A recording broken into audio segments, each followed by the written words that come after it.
Big hugs, everyone, and welcome to Pass the Mic.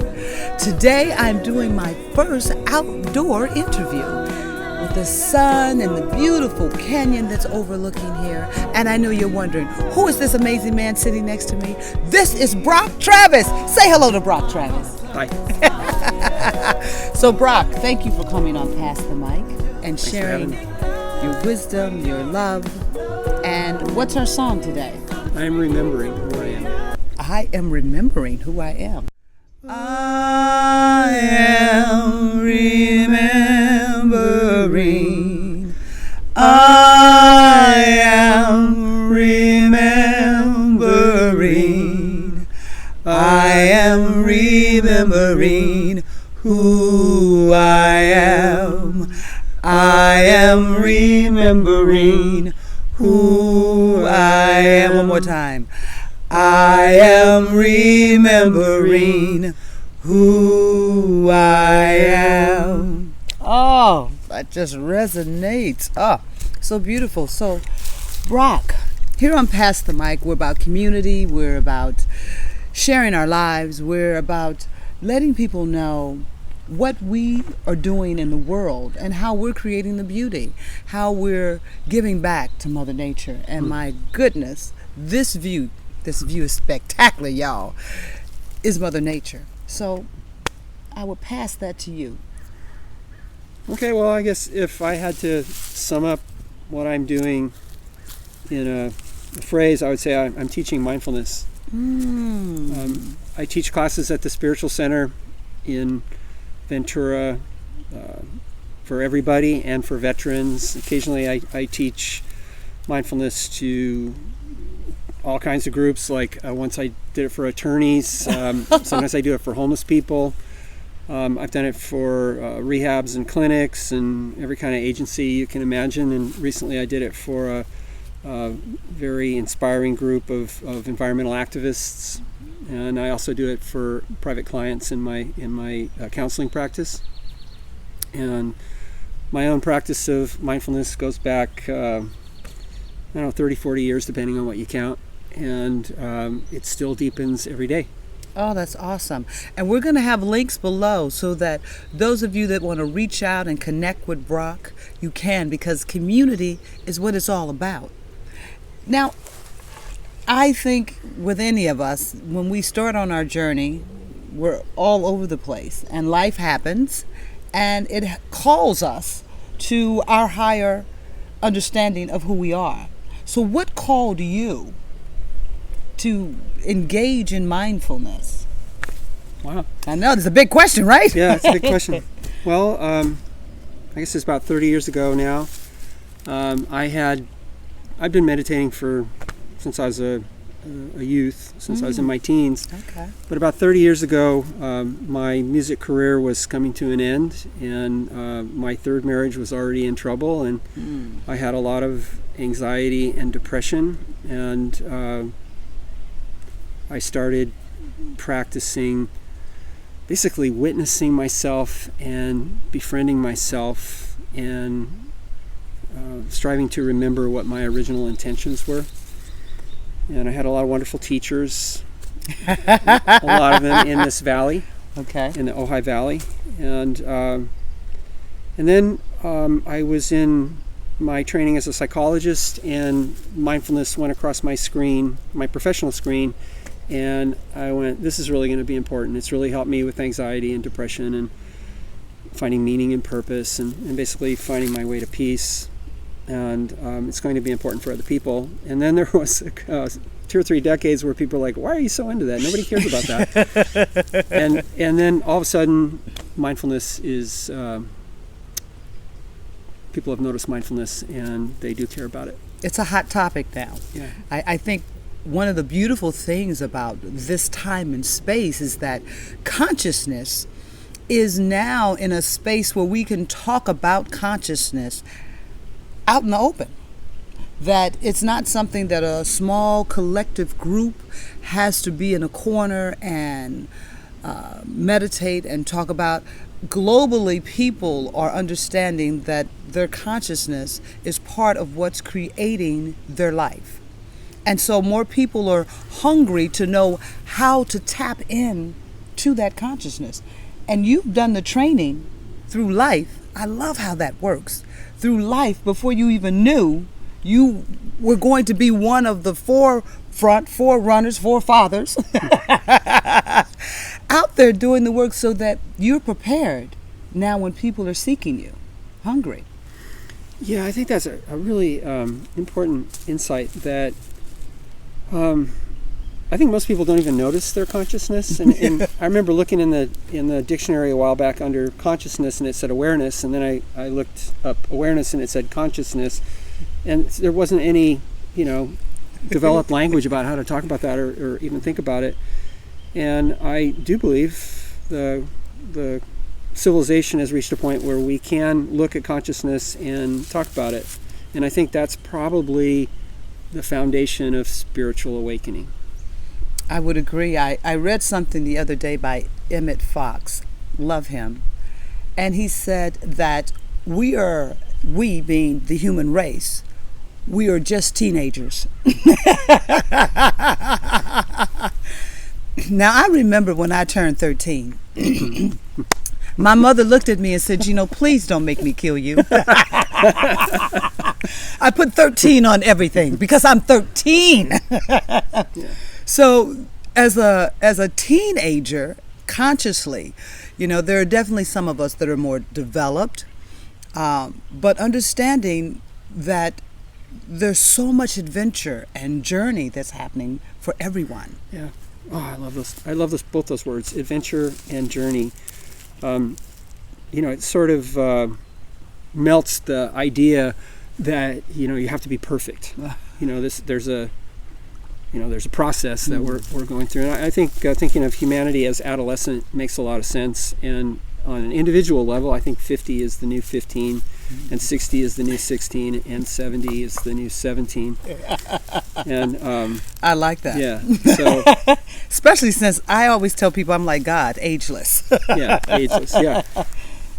And so that gives myself and the people I work with permission to learn and heal and grow and change. Because if you think you have to be perfect, you're sort of stuck. Isn't that something?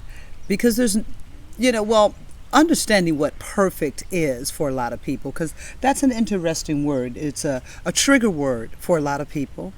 And perfect in the spiritual realm, very different from what people would consider perfect in your everyday life. But to me, perfect is the growing process. It is the valleys, and the peaks. Because only through those times, you said 30 years ago, you would not have envisioned 30 years ago that you would be at this point. But it's through all of those times, and our master teachers, and I've had some great ones, our master teachers, what I call a lot of the relationships that I've gone through, that have helped me grow. And so being willing to participate in the growth, to me, develops you being perfect and expanding who you are. I think you're right. I think in the spiritual dimension that perfection is a reality. But I think perfection is in the unity and the wholeness. And you don't really know your life until you get to see the whole thing. You can't really know yourself until you feel yourself as a unity. And so I think that there is a perfection to all things, actually. But I watch people in the spirituality business, and one of the pitfalls is, I've had an awakening experience, and now I have to pretend like I don't have any problems or any questions. And I think that's a real trap for people. So the idea that awakening is forever, it's an adventure, it's a journey, it's evolutionary. And I think that's liberating for people. I love that, because, I call it contrast because I'm a big Abraham fan. Contrast, challenge, troubles, problems, whatever you call it. I think there's really something very true to when you know what you don't want, you know what you do want. Mm-hmm. And we like to look at problems or challenges as something that's gone wrong. And I'm really waking up to the fact that everything is going right and depending on the depth of it, I know sometimes it brings you to your knees, crawling on the floor, crying. Okay. No! But when you can rise through that, you learn something about yourself, you learn more about your life. I don't think it always has to be to that degree. Some of them are very gentle lessons or problems or challenges. But without knowing what you don't want, I don't think you grow to what you do want. And that's the evolution of life. I really love that concept of challenge. When people come into my classes or come to me for counseling, it's usually around some kind of challenge or a crisis. And remember, crisis implies that there's some sort of crossing going on, that it's a transition. It's not like a permanent condition. It's something that's shifting and changing. Like that. And like maybe it's cancer, or maybe it's divorce, or maybe it's retirement, or maybe it's a termination, or maybe it's a bereavement. And, or maybe people just have lost a sense of meaning and purpose and they're trying to find their path again. And so people will often come in and they're like, apologizing to me for dealing with challenges, and I'm like, well, maybe that's perfect. Maybe that's part of the unfoldment. And like let's say somebody comes in and they often have a sort of disdain for their experience. Like, oh, I'm so codependent, or I'm so addicted, or I'm so lost, or I'm so scared. And I'm not really in alignment with the idea that we grow by targeting some aspect of reality or targeting some aspect of ourself and getting rid of it. It's more, working with it and allowing it, giving it the room to shift. And ultimately, it really doesn't help to be at war with yourself. It's really better to come to peace with yourself. And that doesn't mean that the fear or the lostness lasts forever. They don't. It means that you find your way with yourself and with the world, and then there's peace seems to come from that. I love that. I agree. Look, life for me is supposed to be fun. It's supposed to be fun. There's great joy, and we can get so in our head about ourselves. Sometimes the way we talk to ourselves, we would never talk to anyone like that, or we wouldn't have any friends. At least they wouldn't participate with us. We constantly beat ourselves up, and like you said, when the crises or the challenge or the contrast comes up, I'm learning to embrace it and welcome it in. Dr. Reverend Michael Beckwith, a few weeks ago, I was there at Agape singing, and he said this statement: since we don't know what the unknown is, let's welcome it in. And it just resonated with me so beautifully. Let's welcome it in. Because when you welcome in something, there isn't a fear of it. You're not afraid that it's going to take something from you. And you have a sense of peace and ease about yourself, which allows you to be able to see it for the beauty and the gifts. I always say that they're gifts that are being brought forward to us. I love that. I have a friend, Reverend Bonnie Rose. She is the senior minister of the Spiritual Center. Me some Bonnie Rose. In Ventura. And one time I was in a class with her, and she said, what if, witnessing and befriending are the same thing? Or what if they're two different sides of the same thing? And I thought, well, that's too good to be true. Because, witnessing comes from, it's kind of Zen-like, and befriending it's kind of Sufi-like, And what if those two things were the same thing? Wouldn't that be wonderful if the mindfulness and the heartfulness were the same thing? So I went home and I sat with that, and I actually feel that they are the same thing. That my capacity to, be aware of myself and to be compassionate toward myself are two aspects of the same thing. And so if I have some sort of contempt for myself because I'm too whatever, I'm whatever it is, whatever the shameful secret thing is. Yes. If we have contempt for ourselves because of that, then we're not whole. We're actually breaking ourselves into light and shadow. And if I can just let it in, let it be what it is, let it go as it will, kind of embrace it and observe it, then it tends to resolve and it integrates with my unity and my wholeness. That's sweet. That's sweet. So let me ask you, what do you do that ignites joy within you? Oh boy. Basically, I do teaching, healing, and writing. And I teach at the center. Okay. And I was born to do that. When I'm doing that, I feel like this is what I was born to do. And light just sort of pours through me, and love just kind of pours through me. And it truly does. It's more fun. I've been in one of his classes. Amazing. Thank Amazing. You. Yeah. It's really a lot of fun. And the classes have become very lively. There's a lot of give and take, and it's really fun. And then people come to me from, I don't know how they hear about me, but I guess on the internet or somebody tells them about me, and then they come to me and they ask me for help with some sort of transition. And when I do that, I am fully engaged. It's like it uses all of me, and I feel totally present when I'm doing that, and that's better than anything. And then every once in a while, I get a day off or a retreat or a moment, and what tends to happen is I tend to write, and to me it's a found art.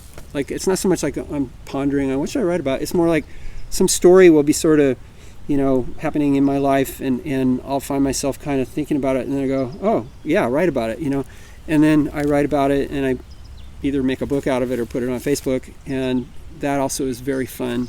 And I feel like that's my full blooming. That's those three things: teaching, healing, and writing. And it took me, I guess I always knew, that, like Gino said, I didn't know I would end up doing this, but I had a feeling that I would end up doing something. And those things have always been a part of me. And I think there's a message in that, or a lesson in that whatever it is that you are meant to be or meant to do was in you at the beginning. It was planted in the seed. In the seed, is to say, when you plant apple seeds, what will come forth will be an apple. You cannot get an orange from an apple seed. So I think there's so many different roads that we can take and that we do take on our journey. And there is not one road that's a wrong road or a road out of the way. Every road, I believe, leads us closer to whom we are. And sometimes in the midst of the road, there can be a lot of turmoil. But always, like the tide, it's ebb and flow. Ebb and flow. I going back to your point about spirituality and people thinking that I'm a spiritual person, so therefore life is, honeycombs and biscuits dripping with honey. I must be hungry. What a boring life that would be after a point of not having any way of expansion. And a lot of times we see people get into a rut in life because they're doing the same thing every day and afraid to step out. Something's calling them, but they're afraid to do it. What do you think about that? My sense is that challenges happen for a reason, because everything happens for a reason, because the universe is light and love. And so what I notice is that the challenges that have happened in my life have ultimately been liberating. They've freed me from notions of who I am and what I do to open to newer, greater, ideas about that. And they've also trained my skills, like dealing with crisis, what you're calling contrast. I really like that. Is what has made me strong. And like recently, I used to live on that mountain over there, and I lived in a cabin, and it was quite amazing. It was amazing. And the wildfires, burnt it. And that was a bit of a shock, and it wasn't like I didn't know that could happen, but it hadn't. I've been through fires, floods, and quakes, but it's a bit of a shock. And I remember walking around my cabin after I got a chance to go up to look at it one evening, and I saw rocks that I had carved that had just kind of crumbled, and I saw quartz crystals that had actually turned black, and I don't mean with soot, they were black. The crystal was black, and it was kind of like, oh, act of God, what's next? And all thoughts that I had about, I should have grabbed this, or I should have grabbed that, or maybe I should have stayed and fought with the fire hose, that just were gone. And that was very freeing. And so people are like, I feel it's so horrible, you lost everything. And okay, yeah, but I didn't lose everything. You can't lose everything. And it wasn't. It was also wonderful. Let me just put it that way. It's also wonderful. I know that sounds really strange, but can I go on with this a little bit? Sure. For me, the basics are: you have a body, you have a heart, and you have a mind. And we live in a world of others, and things and beings. But body, heart, and mind, that's the base. And I have practiced returning to that space. I bring my mind to my heart, I find my breath, and there's this space of body, heart, and mind. I think, in the old days they would have called it soul, but it's the depth of my being. Yes. And that cannot be taken from us. I'm not sure how I got there, but I think Christ has definitely played a part in my being able to find that, like losing things and people and places. I'm not saying that's fun. It's not, and it was sad and scary, and yet that challenge frees us to come home to our own real self. And I don't think it.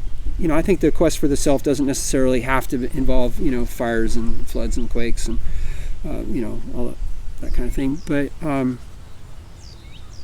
have to say, at this point, I'm not sorry I was there for any of that, and I'm strangely peaceful. It's kind of weird. So powerful. Now, a couple of things. Practice. Practice, practice, practice. Is everyone able to stand in this space, and when things happen, are you able to adjust on the flip of a dime? Most of us not. But practice.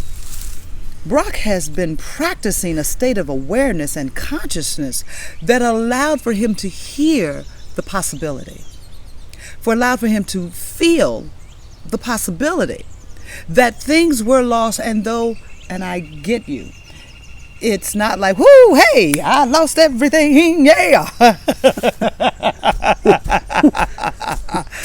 But it's also not, oh my God, I lost everything. There's a center of knowing. I often wondered about grace.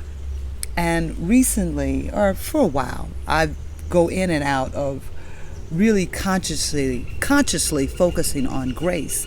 And I read this statement from Joe Goldsmith.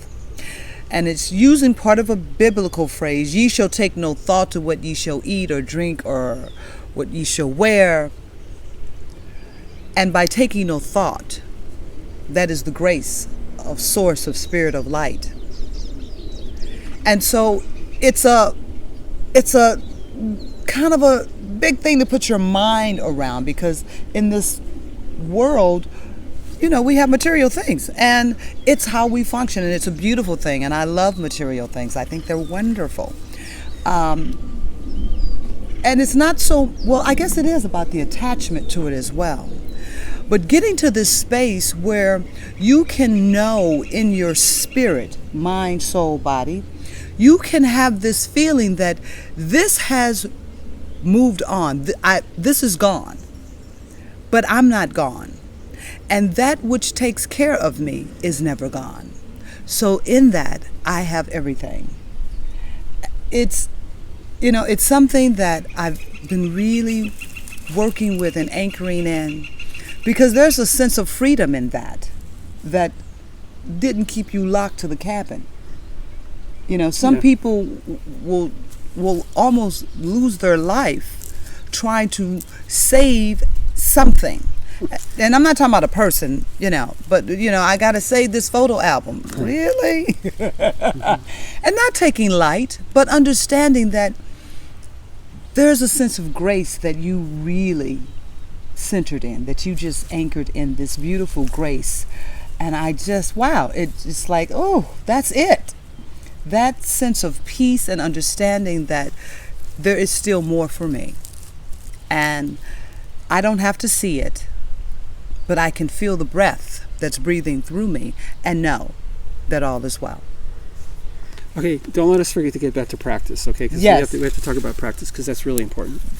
But there was this moment I was staying in the office at the center, and my cabin was in the wildfires up on the mountain, and hundreds of people were emailing me and calling me and texting me. Hundreds of people, and like 50 of them offered me a place to stay. And it's morning, and the sun's starting to come up, and it's the first night, I'm sleeping in the Smoky City, and I hear the city kind of begin to awake, and there's the swooshing of this distant traffic, and then I heard the chirping of this tiny bird. And this is a moment of grace for me. It's actually probably the greatest moment of my life. I know that sounds really weird, but it was absolutely miraculous. I'm not home. My cabin on the mountain is in the fires, and the friend is sending love. Like the universe is sending me all this love through the people that care about me. It's the presence of the beloved. The universe, the beloved, the friend is sending love. And the swooshing of distant traffic and the chirping of that tiny bird. And then I posted that on Facebook, and 100 or so people, wrote in expressing their sorrow and their horror about, me losing my place that I was living. And I'm like, yeah, but don't forget about the tiny bird, the chirping of that tiny bird. And I know that sounds crazy, I do, but it's really not, because that cabin's not my source, not my source. All those things, the books and the research and the art and the gifts, not my source. The computer, the guitar, the place that I love to live, not my source. And the accounts are not our source, and the degrees are not our source. Our source is the beloved, the universe, and whatever it takes to get you to that point where you know that for reals, like in your body, in your heart, and in your mind, whatever it takes to get you to that moment is probably worthwhile. That is so spectacular. I don't want you to forget about practice. I want you to go to practicing. Speak on that. Okay, the Anonymous Fellowship teaches that it's about progress, not perfection, and I think that's really important. Helps us free ourselves from our perfectionism, which is really based on anxiety and depression, and frees us from that. And so I think practice is a way to put that into action, like I practice mindfulness, heartfulness. I practice service and kindness, and these are practices of wisdom, really. And doesn't mean I'm there. Like in music, when you first start in certain kinds of lessons, they say, you practice and practice and practice, and that's true. But it's not practice, practice, practice, and then you get to play music. It's actually the playing is the practice. And so every once in a while I introduce somebody to the piano. It's not really part of my business, but every once in a while I do it. And I'm trying to get them to play in that moment, to actually engage with music, because that's the real practice. The practice of engaging with music here and now is what allows a person to enter into the world of musicianship. Okay, in terms of awakening and meditation, the M word that scares people, because people think they can't do meditation. Yeah, yes. People think you say meditation, and people think, I couldn't get my thoughts to stop, or I couldn't fix my feelings, so I can't do it. Okay, the practice is to be present with yourself, to be present with your body, with your feelings, with your thoughts, not to go to war against them, to try to get rid of them or get away from them, not to fix them, not to fight them, but to be present with them. That's the practice. And I started practicing, really when I was probably 14. And wow. And I'm still practicing, and I will be practicing forever. The Christ and the Buddha are practicing. They're practicing, wisdom and kindness. And everything they do is a meditation. Everything they do is a prayer. And so I think it's not, oh my God, I got to practice again. I got to put in my 20 minutes or my hour or whatever it is. There is something to the 10,000 hours concept. Like you put in 10,000 hours, and something does happen. There is some sort of mystical, magical point where the thing kind of integrates with you, and you kind of integrate with it. But from the beginning, it's practice, and to the end, it's practice. And for me, practice is joyful. It's joyous. It's a way of life. I love it. And I'm going to hit a couple of things because it's getting hot out here. I don't know about you, but that sun is working me. On meditation, one of the things that stopped me initially from meditating was someone told me, just make your mind go blank. When people tell you that, don't listen to that. Your mind is doing its thing. And it is a practice. If you start out with a minute or 2 minutes, what you're doing, I call it unplugging from the world. Unplug yourself from the world. And the more you sit, and this is not an overnight thing. People think it's a magic genie. There is no magic genie. I was one of the first ones going, is it a magic genie? The practice comes from a daily practice. A daily mindfulness, a daily stepping out of the chaotic magic of the world and just spending some time with you. And so for some people that gets really scary, and thoughts will come up, just breathe them away. The more you practice, the less the thoughts will come up. It's your life. This is a gift for you that you're giving back to yourself. I want to touch on how you talked about the bird, because I wasn't here when the fires happened. So when I did get back in town in Ojai, I went hiking up in the mountains. And everyone was talking about the devastation. But what blew me away, what I saw, was nature living. There was a tree that was just burned. But out of it was this blossom that was so beautiful. I thought, nature isn't here moaning like, oh, we've been burned. What are we going to do? It's just about the business of living. Love it. Of living. Little grass was starting to grow and little branches were coming back. And you look now at the mountains, and I'm going to show you a picture of it. If you can see it, oh my God, the green is coming in so beautiful. So magnificent. We had rain here for a couple of days, and they put the fear into people. Oh, the mountains are coming down.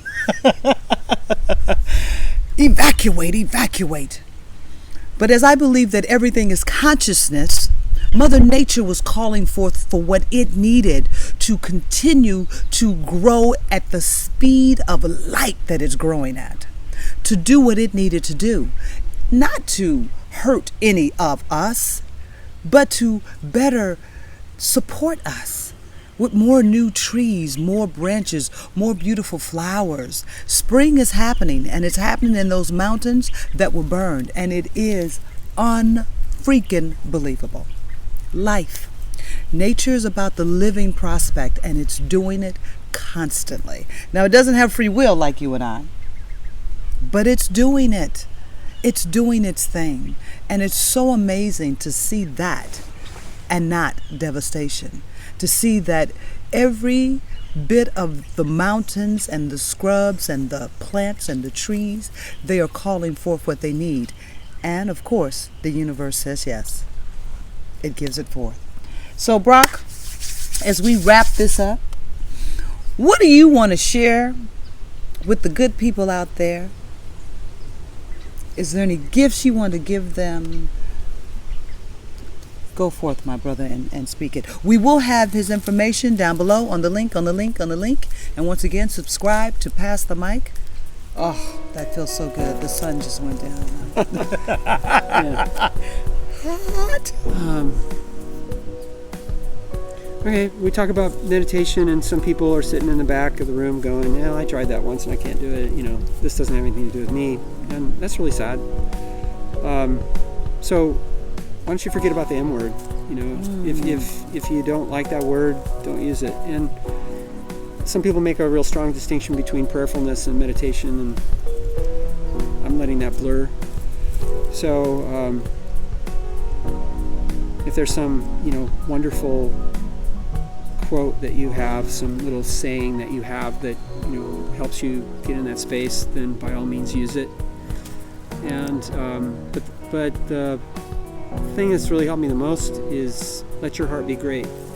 Like, let your heart be great. Like, I used to drive by the life I used to have, and at the end of the day, and I just caught that. It would hit me and kind of spin me, a little bit, and I'd trip a little bit, and I don't necessarily want to pull over and cross my legs and close my eyes, and so I keep driving, but I let my heart be great. If I let my heart be big enough so that there's room for the pain and the grief and the fear and the anger and the guilt and all that stuff, and the joy and the caring and the peace, big enough for the light and the love of the whole, the unity, then I come to peace. Like, I can be at peace with all my stuff, and that can't be taken from you. And that is prayerfulness, and it is meditation, and you don't have to use those words if you don't like them. You have a heart. It's a human heart. It has enough room for your whole life if you let it. And I think what's different about me is I'm actually teaching that as a yoga. It's a posture. It's a posture not just of arms and legs, but a posture of body, heart, and mind. And if I can mind my heart and let it, then there's this space. And if I act on the wisdom and the kindness, the presence of that space, then the peace comes more deeply into my life and more deeply into my world. So if you don't remember anything I said today, remember, let your heart be great. Let your heart be great. I love that. Let your heart be great. And coupled with that, I will add in appreciation. Appreciate whatever you can in your life, whatever you have right now. Appreciate. Let us sing our song out. Okay. So why don't you start, so I'll get on pitch with you. It took us a minute, but we did get there. Yeah, interesting harmony for a minute there, I was like, okay, let us wait. I can always cut it out. I am remembering who I am. I am remembering who I am. I am remembering. I am remembering. One more time. I am remembering who I am. Remember who you are, the greatness that you are. Remember that you are the gift of life. Thank you for joining us here, Brock. All of his information will be down below. Follow the link on Pass the Mic. Pass your greatness on to others. I'll see you next week. Big hugs!